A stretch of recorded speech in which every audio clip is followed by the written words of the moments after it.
'Twas the night before Christmas, and all through the house not a creature was stirring, not even a mouse.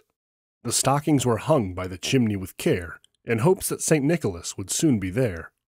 The children were nestled all snug in their beds, while visions of sugar plums danced in their heads, and Mamma in her kerchief and I in my cap had just settled down for a long winter's nap.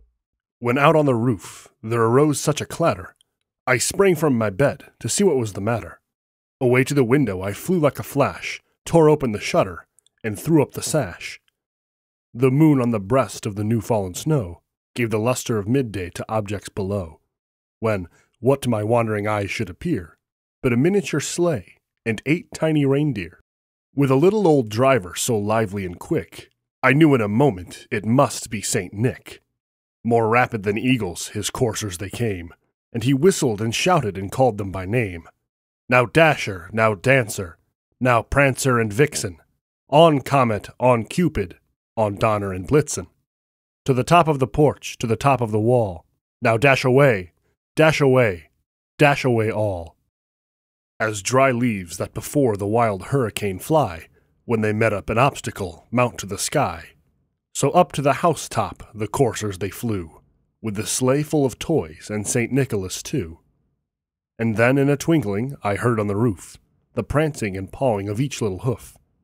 As I drew in my head and was turning around, down the chimney St. Nicholas came with a bound.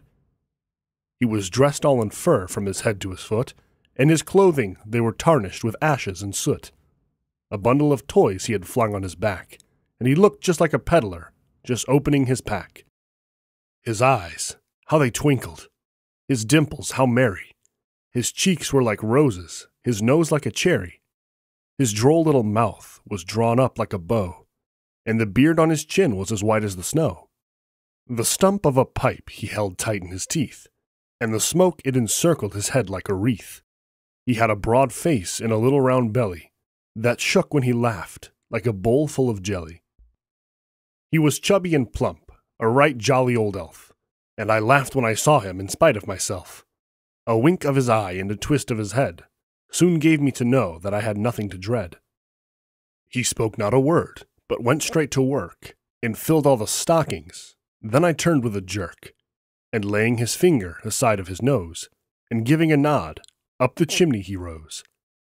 He sprang to his sleigh to give his team a whistle, and away they all flew like the down of a thistle. But I heard him exclaim, ere he drove out of sight, "Merry Christmas to all, and to all a good night."